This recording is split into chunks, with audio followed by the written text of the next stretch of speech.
Hello বন্ধুরা, সবাই কেমন আছো? আশা করি সবাই ভালো আছো। পায়েল বৌদির রান্নাঘরে তোমাদের সবাইকে স্বাগত। আমার রান্নাঘরের আজকের রেসিপি চিংড়ি মাছের পাতুরি। বন্ধুরা, রেসিপিটা ভালো লাগলে লাইক অ্যান্ড শেয়ার করে দিও, আর চ্যানেলটিকে সাবস্ক্রাইব করে দিও। পাশে থাকা বেল আইকনটিকে ক্লিক করে দিও, যাতে আমার নতুন রেসিপি তোমাদের কাছে সবার আগে পৌঁছে যাওয়ার জন্য। বন্ধুরা, চিংড়ি মাছের পাতুরি পছন্দ করে না এমন লোক খুঁজে পাওয়া খুবই কম। আমার তো খুব ভালো লাগে, আশা করি তোমাদেরও ভালো লাগবে রেসিপিটা। পুরো শেষ অবধি দেখতে থাকো।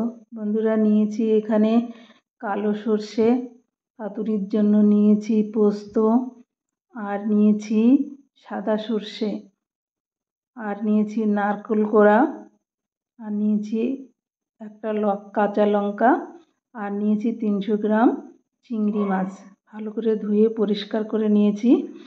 এখন দিয়ে দেবো মিক্সির জারে সাদা সর্ষে, কালো সর্ষে, পোস্ত আর সাদা সর্ষে সব শুকনো এসে গুঁড়ো করে নেব। দেখো গুঁড়ো করে নিয়েছি। এখন যোগ করব নারকেল কোড়া আর কাঁচা লঙ্কা, আর এখন দিয়ে দেবো অল্প জল, আর দেবো অল্প হলুদ, আর অল্প একটু নুন দিয়ে ভালো করে এটাকে মিক্সি জারে পিষে নেব। নুন আর কাঁচা লঙ্কাটা দিলে তিতো হয় না বন্ধুরা, তাই সবসময় দেওয়ার চেষ্টা করবে। এখন মাছে নুন আর হলুদ মাখিয়ে নিচ্ছি। চিংড়ি মাছে ভালো করে আগে নুন হলুদটা মাখিয়ে নেব চিংড়ি মাছে। দেখো ভালো করে মাখানো হয়ে গেছে। এখন ওই বাটা মশলাটা দিয়ে দেবো। সর্ষে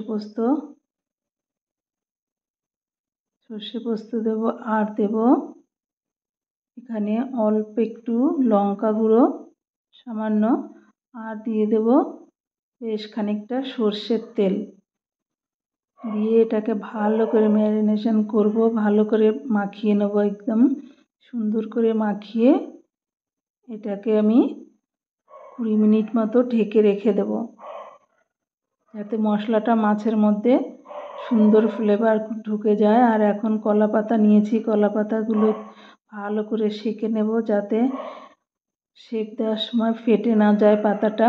দেখো এক এক করে সব পাতাগুলো আমি এরকম করে সেঁকে নেব বন্ধুরা।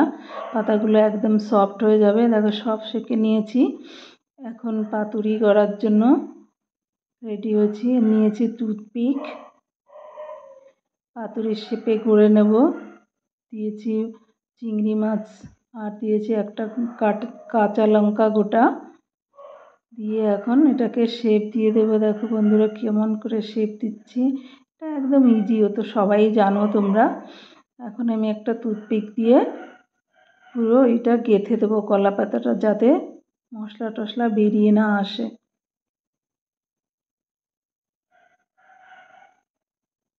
দেখো সুন্দর করে গেঁথে দিলাম। তোমাদের সুতো দিয়ে বাঁধাও দেখাবো। এবার একটা সুতো দিয়ে বাঁধা, দেখো সব এক এক করে গড়ে নিয়েছে, আর লাস্টে আর একটা সুতো দিয়ে বাঁধাও দেখাচ্ছি বন্ধুরা। তোমাদের যেটা সুবিধা হয় সেটাতেই করবে। দেখো দুরকম করেই দেখালাম। আমার সব করা হয়ে গেছে বন্ধুরা। পাতাগুলো একটু ছোট ছিল, তাই আমার পাতুরিগুলোর শেপও একটু ছোট ছোট হয়েছে। এখন নিয়েছি ফ্রাই প্যানে, দিয়ে দিলাম সর্ষের তেল। তেলটা ভালো করে চারিদিকে ছড়িয়ে নিলাম, আর এখন দিয়ে দেবো পাতুরিগুলো। এক এক করে সব পাতুরিগুলো দিয়ে দেবো। এখন ঢেকে 5 মিনিট রান্না করে নেব। ঢাকা খুলে এটাকে আবার উল্টে দেব।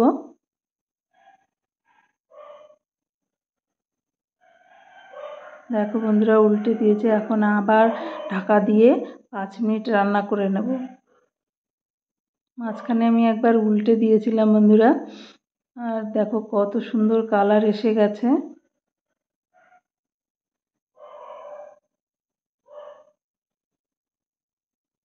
দেখো বন্ধুরা খুব সুন্দর কালার এসে গেছে, আর আমার পাতুরিটাও হয়ে এসছে। একদম পুরো দেখো সুন্দর ভাজা হয়ে গেছে আর একদম ডান। আমার পাতুরি রান্না কমপ্লিট। এখন সার্ভ করে দেখাচ্ছি বন্ধুরা প্লেন ভাতের সঙ্গে। এটার প্লেন ভাতের সঙ্গে একদম জাস্ট জমে যাবে, তাই প্লেন ভাত আর স্যালাডের সঙ্গে পরিবেশন করে দেখলাম। থ্যাংক ইউ বন্ধুরা আমার ভিডিওটা লাস্ট অবধি দেখার জন্য।